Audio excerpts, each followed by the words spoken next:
Hey, what's up, everybody? Welcome to another episode of Jazzy C After Dark. I am your girl, your host, Jazzy C. Now, before we get started, don't forget to like, share, subscribe, hit that button at the bottom of the screen for the notifications. You do not want to miss the episode. Okay, I'm sending out big hugs and big kisses to all of you. So, I guess it's the guys' turn to do something romantic for their wives. What Steve did is he took Noi out for a romantic picnic dinner by the lake. Oh, it was so beautiful, nice scenery, good conversation, getting along, no arguing. But then Noi had to go and ruin it by asking Steve about a job. Now, honey, I don't know how many hints this man has to give you to let you know that everything's going to be okay, that you don't have to worry about anything. He said that he was going to cook and clean for you. He said that if you wanted to go to work, then you can. Can't you read between the lines? When a person is saying it, that means that even work for you is optional. That you might not even have to do that. But to satisfy you, you do that. If it was me, honey, I'd be like, okay, babe, hand me the credit card. I want to go buy me a pair of shoes. I know how to read between the lines on things. I'm just saying. Actually, Steve is a really nice guy. And I really do appreciate that. And his friend gave some nice, valuable advice about starting little and working your way up. You don't want to nitpick in the marriage or in a relationship. So I really appreciate it. Thanks, friend. Okay, thanks, Steve's friend. Okay, you kind of cute. You married though, but okay. Moving on. And then Mark and Lindsay. Mark, I guess, is unemployed. He lost his job, so he's busy trying to find him another job. And Lindsay is like, no, you don't need to find no job. I'm gonna take care of you. And Mark is like, And Lindsay is she kind of being bullheaded about it. And that is making Mark pull away from her and the marriage. She can sense that. We can sense that as an audience. I don't know how she's gonna ring him back, but he is checking out mentally. He's just there in body.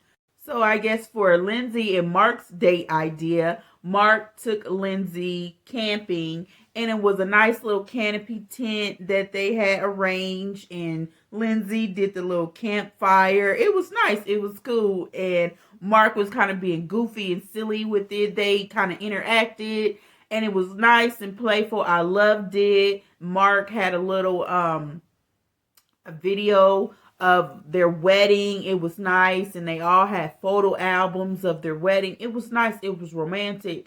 Lindsay, felt appreciated by Mark, which made Mark feel appreciated for his efforts, and it made him emotional, start crying. I'm a sucker for a man being emotional, and I just loved it. That was a time in their marriage where they showed actual appreciation and love for one another.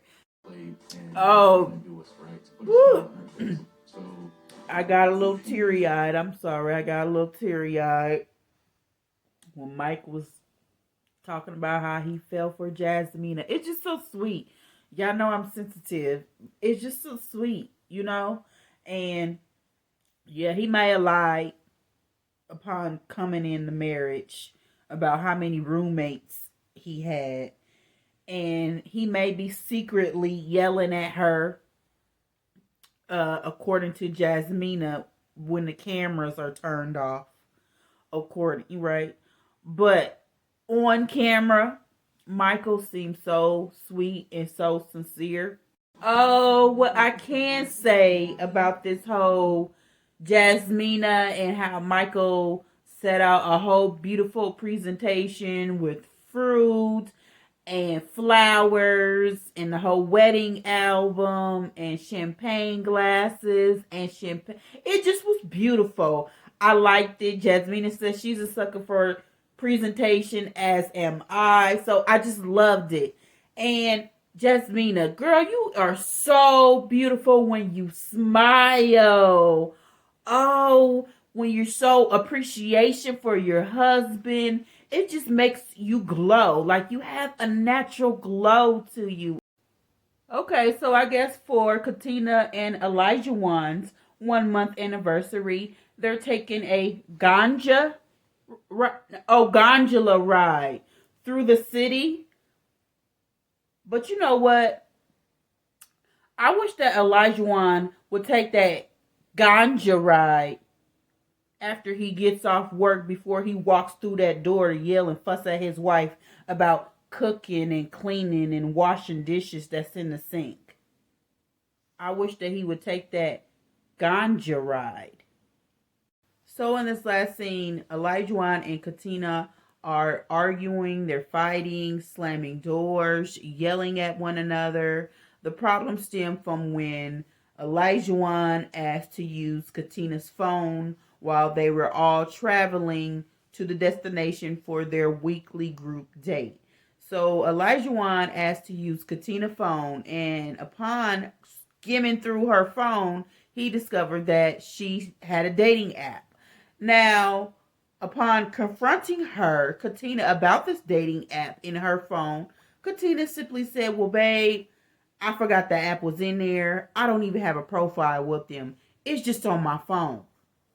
Elijah blew up, didn't want to listen to Katina, said that you're married, you're supposed to get rid of things like that. And yes, he is right.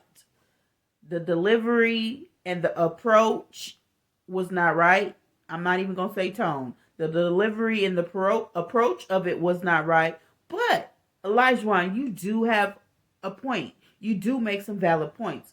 But see, the thing is, I'm going to still believe Katina in this situation, not because she's a woman, no, but because she makes valid points. Sometimes apps be installed on our phone that we don't use. I have a number of apps on my phone that I don't use. Dating apps, slot mania, solitary apps that I never use on my phone that I probably should uninstall because they're taking up space. And it's a story that's plausible and believable. She says she doesn't even have an account. Now, you didn't give her a chance to actually open up the account and prove to you that she does not have an account. But I'm inclined to, again, believe her. Because who would go so far as to say, hey, babe, look at this. Let me prove to you what I'm saying is true. So I think that Elijah just blew the whole thing out of proportion. Yes, he has a point, but he still should have listened to his wife and communicated and, got to the bottom of their issue instead of letting it fester and going to sleep, arguing, fussing, and fighting. Because that's not what we want to do in the marriage. We want to be happy.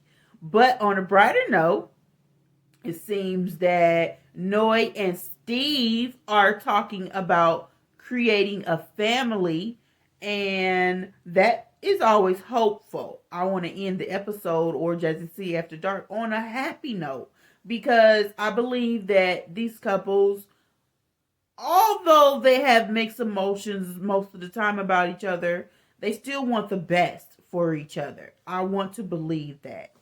So if you have any questions or any comments, any thoughts that you want to share with me on Jazzy C After Dark, please drop it in the comments. I love to hear your thoughts and your ideas about Jazzy C After Dark.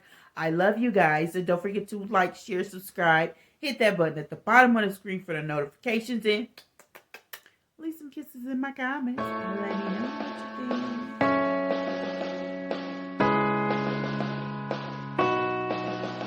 It's the wrong time to surrender. Light me up and skip.